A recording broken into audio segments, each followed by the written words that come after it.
আল্লাহ রাব্বুল আলামিনের শাশ্বত ঘোষণা, ইন্নাদ দীনা ইনদাল্লাহিল ইসলাম। নিশ্চয়ই আল্লাহর নিকট গ্রহণযোগ্য মনোনীত একমাত্র জীবন আদর্শ হচ্ছে ইসলাম।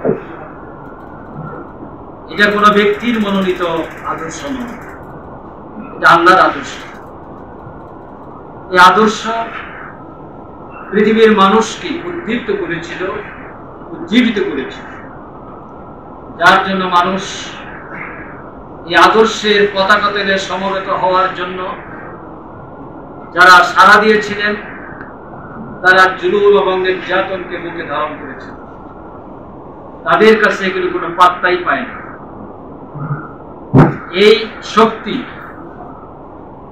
পৃথিবীর বুকে এমন একটি উন্মাদনার সৃষ্টি করেছিল যে সেনাপতি উকবা বিন নাফে তিনি যখন আলজেরিয়া এবং মরক্কো বিজয় করার পর আটলান্টিক মহাসাগরের তীরে গিয়ে উপস্থিত হলেন, তখন ঘোড়ার পিঠে সবার হয়ে আটলান্টিক মহাসাগরের দিকে তাকিয়ে আছেন আর বলছেন, এ আমার রব, যুদ্ধে পরাজয় কি জিনিস আমি জানি না, কোনদিন কোন যুদ্ধে পরাজিত হই নাই।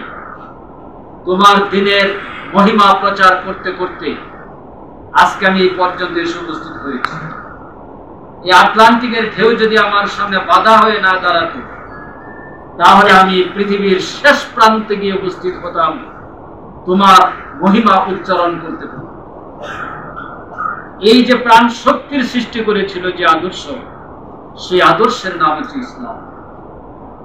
এই আদর্শ যার মধ্যে প্রবেশ করে সে কারো কাছে মাথা নত করে না, সে কারো কাছে আপোষ করে না, সে কোনোদিন থেমে যায় না।